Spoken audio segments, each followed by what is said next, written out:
Aujourd'hui, je vais vous expliquer comment on peut préparer des petits chauffe-plats dans des petites boîtes en métal. Je trouve ça beaucoup plus joli que le plastique, qui en plus n'est pas très écologique. Et là, les petites boîtes seront réutilisables.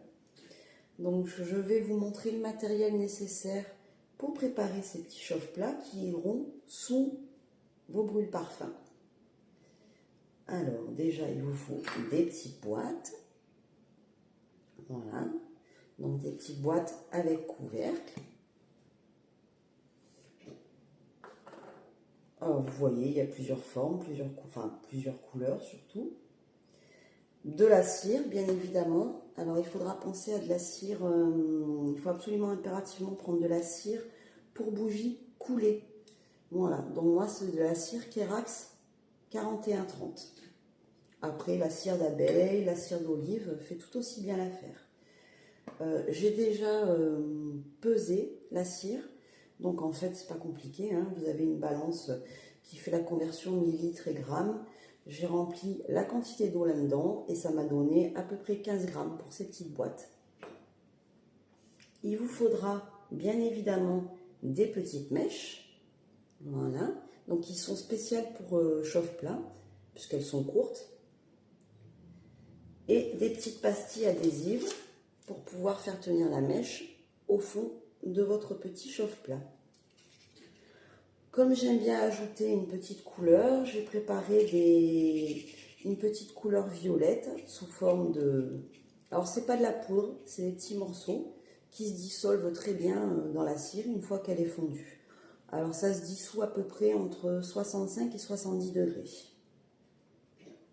Un thermomètre, bien évidemment, impératif. Et une petite cuillère en inox pour pouvoir mélanger votre cire et surtout mélanger avec la couleur. Vous remarquerez qu'il n'y a pas de parfum parce que pour les chauffe-plats, je pense qu'il est inutile de rajouter une fragrance. Alors, je vais vous montrer comment positionner votre petite pastille. Donc, vous prenez vos petites pastilles qui généralement sont vendues avec les mèches.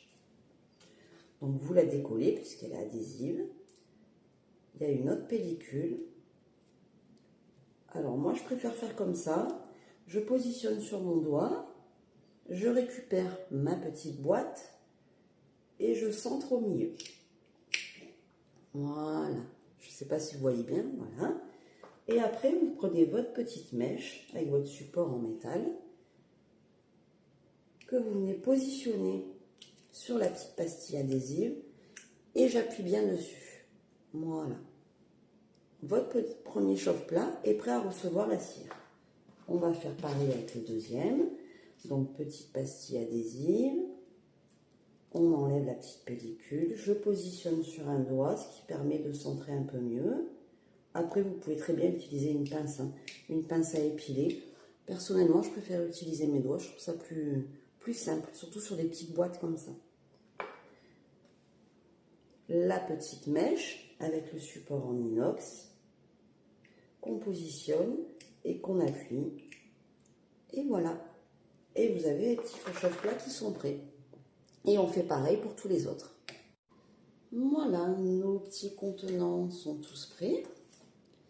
Donc un outil dont j'ai oublié de vous parler qui est très important quand on fait la création de bougies, que ce soit de la bougie dans un contenant ou de la bougie moulée. Alors si vous n'en avez pas, c'est un décapeur thermique, un mini décapeur thermique. Honnêtement, ça ne coûte pas très cher sur certains sites que vous connaissez sûrement. Ou alors un sèche-cheveux fait très bien l'affaire. En fait, il faut toujours chauffer ou les contenants ou les moules avant la réception de la cire pour éviter le choc thermique.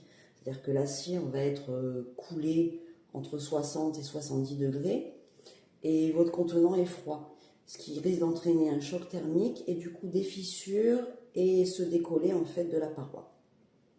Donc, voici qui est prêt. Maintenant, on va s'occuper de la cire.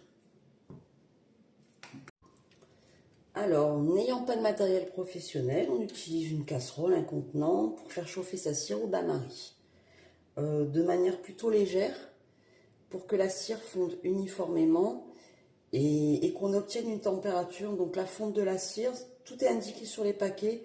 c'est plutôt entre 70 et 80 degrés.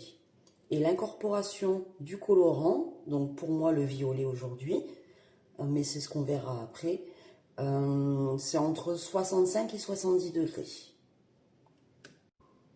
L'intérêt du thermomètre, qui de toute façon est obligatoire quand on fait de la création de bougies, quelle qu'elle soit, voilà, on laisse son thermomètre dans le contenant et on attend la bonne température. Alors, ce qui est important quand on fait fondre de la cire au bain-marie, et surtout quand on va faire de la cire en contenant, donc cire coulée, c'est surtout de ne pas trop remuer la cire, parce qu'on risque d'incorporer des bulles d'air. Et ces bulles d'air, malheureusement, quand on va couler la cire dans le contenant, vont remonter à la surface et vont faire des aspérités. Donc ça ne sera pas très très joli pour vos contenants. Ma cire a atteint la bonne température, est complètement fondue. Donc là, on est à 70 degrés. Je vais la retirer du bain-marie, attendre 65 degrés pour incorporer le colorant. En attendant la descente à 65 degrés, je préchauffe mes petits chauffe-plats.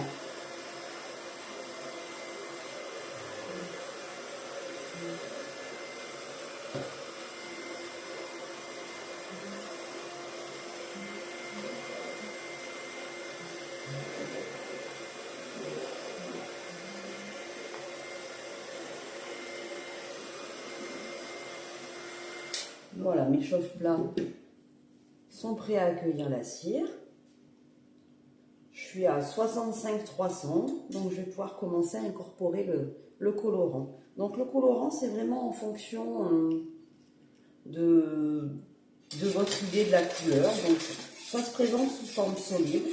Donc moi, je fais des mix pour incorporer, pour éviter de ramener trop d'air.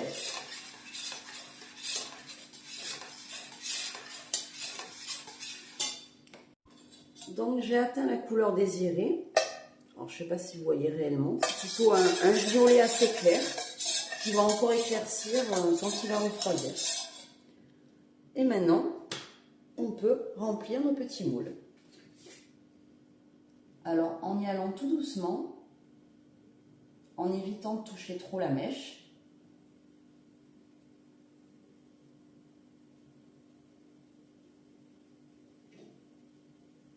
Voilà.